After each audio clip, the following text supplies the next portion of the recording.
Super star Rajinikanth கமலஹாசனுக்கு ஒரு மிகப்பெரிய உதவி பண்ணியிருக்காரு. இன்னும் தன்னுடைய நண்பர் கமலஹாசன் மிகப்பெரிய கஷ்டத்தில் இருக்கிறத உணர்ந்து அதுக்காக ஒரு பெரிய முன்னெடுப்பை எடுத்திருக்காரு. அவருடைய அடுத்தடுத்த 2 படங்களில் தயாரிக்கிறார் கமலஹாசன். அந்த 2 படங்கள்லையும் சூப்பர் ஸ்டார் நடிக்கிறாரு. அதில் ஒரு படம் வந்து சுந்தர் சி டைரக்ட் பண்ண போகிறாரு.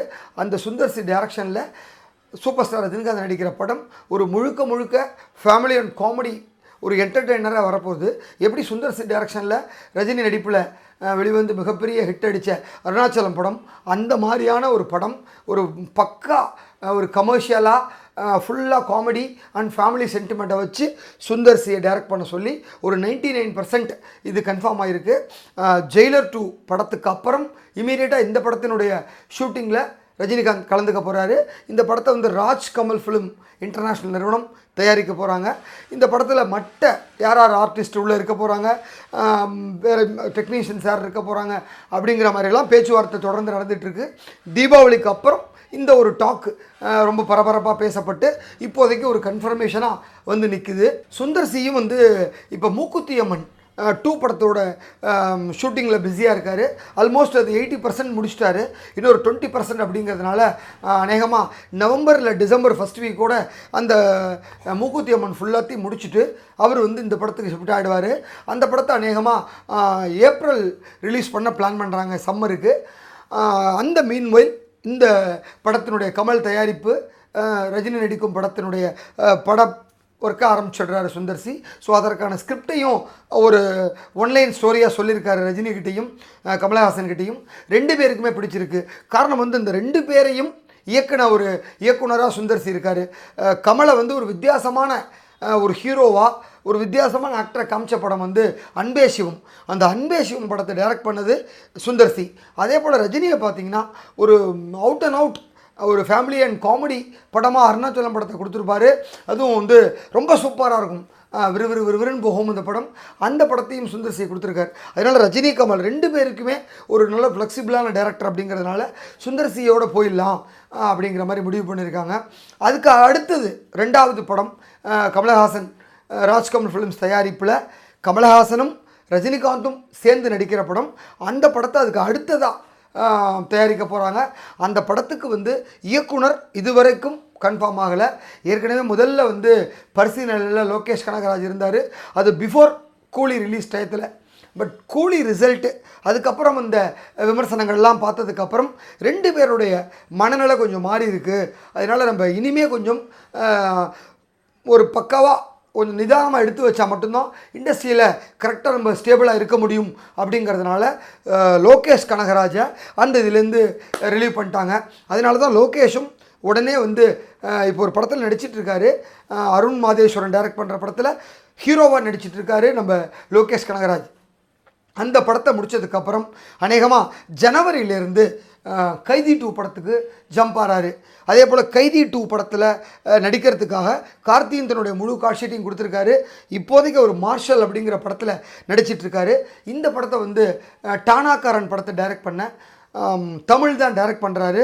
முழுக்க ஒரு கடல் பற்றின சமாச்சாரங்கள்லாம் அதில் உள்ளே இருக்குது. ராமேஸ்வரம் பக்கத்தில் தனுஷ்கோடியில் தான் மிகப்பெரிய செட்டு போட்டு இந்த படத்தை ஷூட் பண்ணிகிட்ருக்காங்க. ஸோ கடற்கொள்ளையர்கள் ஸ்ரீலங்காலேருந்து ராமேஸ்வரம் வழியாக எப்படி கடல் வழியாக தப்பிச்சு வராங்க, அந்த மாதிரியான ஒரு சம்மந்தப்பட்ட ஒரு கதையாக அது உருவாகிட்டுருக்கு. ஸோ கார்த்தியும் அந்த படத்தினுடைய ஷூட்டிங்கை முடிச்சுட்டு ஜனவரியிலேருந்து ஆஃப்டர் பொங்கல் இந்த கைதி 2 படத்துக்கு வந்துடுறாரு. அதனால் லோகேஷ் கண்டிப்பாக ரஜினி கமல் படத்தை டைரக்ட் பண்ண போகிறது இல்லை. அடுத்து இன்னொரு டாக் இருந்தது. லோகேஷ் கனகராஜுக்கு பதிலாக இப்போ நெல்சன் திலீப்குமார் தான் டைரக்ட் பண்ண போகிறாரு அப்படிங்கிற மாதிரி. நெல்சன் வந்து ஜெயிலர் படத்தை ரொம்ப சூப்பராக கொடுத்தாரு. ரஜினி கரியர்லே ரொம்ப அதிகமான வசூலை கொடுத்த படமாக ஒரு 650 கோடி கலெக்ஷன் பண்ண படமாக இன்றைக்கி இண்டஸ்ட்ரியில் இருக்குது. அதுக்கப்புறமா இமீடியட்டாக ரஜினி வந்து ஷங்கருடைய எந்திரன், அதுக்கப்புறம் வந்து 2.0க்கு அப்புறம் பார்ட் 2ங்கிற ஒரு படம் பார்த்தா ஜெயிலர் 2 தான். ஸோ ஜெயிலர் 2ல் நடிச்சிட்ருக்காரு. அந்த படம் கிட்டத்தட்ட ஒரு 90% ஷூட்டிங் முடிய போகுது. இன்னும் ஒரு 10% தான் ஷூட்டிங் இருக்கும் ரஜினி சம்மந்தப்பட்ட காட்சிகள். அதுக்கப்புறம் மற்றவங்களோட ஷூட்டிங்கும் டோட்டலாக அதுவும் டிசம்பருக்குள்ளே முடிச்சிடுற மாதிரி ஒரு பிளானில் இருக்காங்க. ஸோ அதனால் நெல்சன் தான் டைரக்ட் பண்ண போகிறார் அப்படிங்கிற ஒரு தகவல் இருந்தது. ஆனாலும் கமல் அண்ட் ரஜினி 2 பேருமே வந்து இதில் வந்து அவசரப்பட வேண்டாம் அப்படிங்கிறதுனால டைரக்டர் இன்னும் லாக் பண்ணலை. ஸோ இதே கமல் தயாரிப்பில் ரஜினி நடிக்கிற 2 படங்களும் கன்ஃபார்மு. ஸோ கமலினுடைய பிறந்தநாளாக வரக்கூடிய நவம்பர் மாதம் 7ஆம் தேதி இதனுடைய அதிகாரப்பூர்வ அறிவிப்பு கமலோட பர்த்டே ட்ரீட்டாக ரிலீஸ் பண்ண போகிறாங்க. ஸோ ரஜினி வந்து ஒரு படத்துக்கு வந்து சம்பளமே வேண்டாம் அப்படின்னு சொல்லியிருக்காராம். இன்னொரு படத்துக்கு ரெவென்யூ ஷேர் அது மாதிரி பேசியிருக்காங்க. அது ரஜினி கமல் நடிக்கிற படத்துக்கு ரெவென்யூ ஷேராக போயிடும். சுந்தர்சி படங்கிறது ஒரு குறுகிய கால பட்ஜெட்டில் குறுகிய காலத்தில் உருவாகிற படமாக வரப்போகிறது. மொத்தமே 3 மந்த்ஸ் தான் கால் ஷீட்டு, உடனே முடிச்சிடுறாங்க. அடுத்த ஒரு 6 மந்த்ஸில் படத்தை ரெடி பண்ணி ரிலீஸ் பண்ண பிளான் பண்ணியிருக்காங்க. ஏன் இந்த உதவி, எதனால் இந்த இது அப்படின்னு கேட்டால், கமலஹாசனுடைய பொருளாதாரம் வந்து ரொம்பவே வந்து ஸ்ட்ரகிளில் இருக்குது. காரணம் வந்து தக்லைஃப் படத்தில் கிட்டத்தட்ட அவருக்கு 179 கோடி அளவுக்கு நட்டம். அதாவது 8 வாரம் பேசி ஓடிடியில் கொடுத்த அமௌண்ட்டும் அவங்க 4 வாரத்தில் கொடுக்கணும் அப்படின்னு சொன்னதுனால முடியாதுன்னு சொன்னார் கமலஹாசன். 8 வாரம் கழித்து ரிலீஸ் பண்ணதுனால அவங்களும் ஒரு 30-40 கோடி அளவுக்கு பணத்தை குறைச்சிட்டாங்க ஆஸ் பர் அக்ரிமெண்ட். அதே போல் தேட்டருக்களாகவும் ஒன்றுமே பிஸ்னஸ் ஆகலை. இம்மீடியட்டாக வந்து 2-3 நாளில் ரிசல்ட் வந்ததுனால டோட்டலாக வாஷ் அவுட் படம். அதனால் அதில் ஏற்பட்ட நட்டம். அதற்கு முன்பு வந்து அமரன் படம் லாபம் சம்பாதித்து கொடுத்தாலும் அதற்கு முன்னால் சில படங்களை தயாரிக்கிறதுக்காக கொடுத்த அட்வான்ஸ் அப்படிங்கிற விஷயத்துலேயும் நிறையா வந்து கடன் ஏற்பட்டு இந்த கடன் அடைக்கிறதுக்கு ரொம்ப கஷ்டப்பட்டு இருந்தார் கமலஹாசன். அந்த சுச்சுவேஷனில் தான் ரஜினி உடனே ஏற்கனவே அவங்களுக்குள்ள ஒரு டாக் இருந்தது, சேர்ந்து பண்ணணும் அப்படிங்கிறது. அது ஒரு படம் மட்டும்தான் இருந்தது. 2 பேரும் என்ன வருதோ அதை பிஸ்னஸ் ஷேராக பண்ணிக்கலாம் அப்படிங்கிறது தான் பேச்சாக இருந்தது. ஸோ இந்த விஷயத்தை கேள்விப்பட்ட உடனே ரஜினியை வந்து தானாக முன் வந்து இந்த மாதிரி ஒரு உதவியை பண்ணணும் நண்பர் கமலஹாசனுக்கு அப்படிங்கிறதுனால ஒரு டைரக்டர் ஒரு நல்ல சின்ன கதையில் அட்டகாசமாக நடித்து கொடுக்குறேன்னு சொல்லி அது கன்ஃபார்ம் ஆகிருக்கு. ஸோ சுந்தர்சி அப்படின்னா ஒரு நல்ல ஒரு டைரக்டர், அதனால் இது விரைவில் நடக்க போகுது. ஸோ ரஜினியை வந்து ரொம்ப நாள் கழித்து இந்த அடிதடி வெட்டு குத்து அப்படிலாம் இல்லாமல் ஒரு ஜனரஞ்சகமாக காமெடியாக ஃபேமிலி சென்டிமெண்ட்டாக ஒரு படத்தை பார்க்க போகிறோம். அவரே வந்து எப்போதும் ஒரு 2-3 படம் வந்துருச்சுன்னா மாற்றி பண்ணிவிடுவார் இந்த மாதிரி. அதனால தான் வந்து சிறுத்தை சிவாவை கூப்பிட்டு எனக்கு விசுவாசம் மாதிரி ஒரு படம் பண்ணி கொடுங்க அப்படின்னு சொல்லி தான் அண்ணாத்த படம் பண்ணாங்க. பட் அண்ணாத்த படத்தோட ஸ்க்ரீன் பிளே வந்து எதிர்பார்த்தபடி இல்லாதனால ரஜினி ரசிகர்களே அதை ஏற்றுக்கல அந்த படத்தை. ஸோ அது கொஞ்சம் பெரிய ஃப்ளாப்பாக இருந்தது அவருக்கு.